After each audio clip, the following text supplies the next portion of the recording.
You're watching Hindustan Times, and I'm Aditi Prasad. India and China military commander level talks are underway as we speak. Now, these talks are taking place for the sixth time after five rounds of inconclusive talks, which have failed to resolve the deadlock in Ladakh. This is happening even as the PLA continues its build-up along the LAC, and Indian Rafales are now flying in the Ladakh sector. I have with me retired Lieutenant General DS Hooda, who's former commander of the Indian Army's Northern Command at Udhampur. He was there. And welcome, sir, to the show.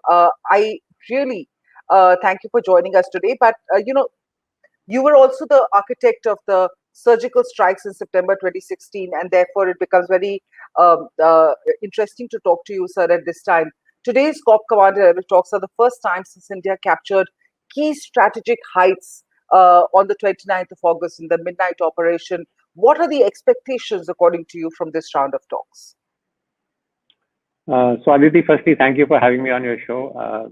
So let me use the phrase cautious optimism as far as talks are concerned. The reason I'm using the phrase, using the word optimism is because it comes in the backdrop of the two foreign ministers having met.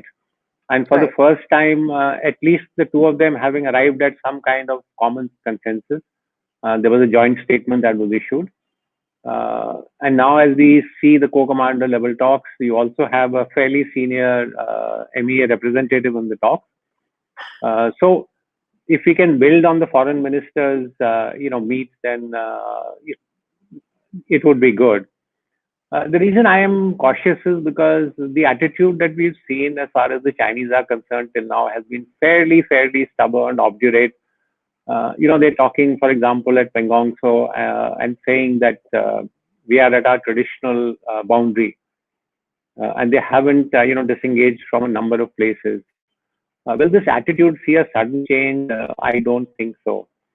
I just hope in this talks they can at least establish, some framework of principles that can then guide, as we go forward in our dialogue process.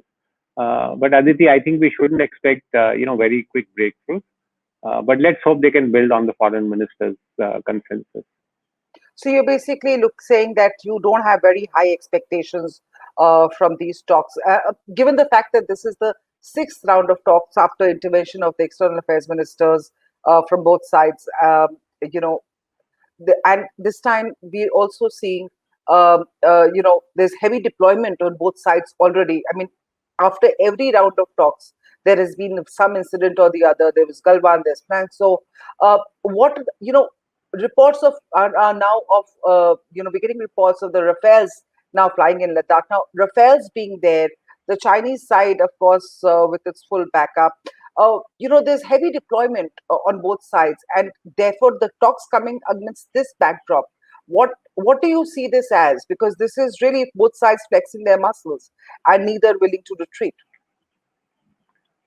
True, Aditi, as you're saying, there's an extremely heavy build-up on both sides. I think more crucial is the fact that there's a deep level of mistrust, at least on the Indian side. And when you have, mistrust, your confidence building measures break down. Our protocols agreements have completely broken down. And then obviously these are indicators that you could have some tension on the border, and this tension could lead to local incidents. And these local incidents have a life of their own. They could spiral out of control. Right. So I just hope in these talks, as I said, at least they establish some principles of how we need to move forward, how troops need to behave on ground. As I said, I don't see a very quick breakthrough happening, but at least if there is some agreement on how to keep calm along the LAC, along the borders, move very large number of troops are there. Can some of them be moved back? If some such principles are established, then hopefully as we go forward, then we could see some progress. We understand that the Rafales are flying in Ladakh, sir, right now. And, what do you do? What advantage do the Rafales give us as far as the China's build-up, the present build-up along the line of actual control? So Aditi, Rafale, invokes a great deal of excitement. Right. but let's also be realistic. There are only 5 aircraft, so can they make a very significant difference? Is the question. But having said that, I think we should look at the overall capability of the Air Force. We have some very capable aircraft, we have some very capable pilots. We have a major sort of geographical advantage in that the Chinese aircraft are forced to take off from high altitude airfields. That limits the kind of weapons that they can carry. Our airfields are all in the planes; they can lift with full loads. So I think overall the Air Force does have an edge over the PLA Air Force.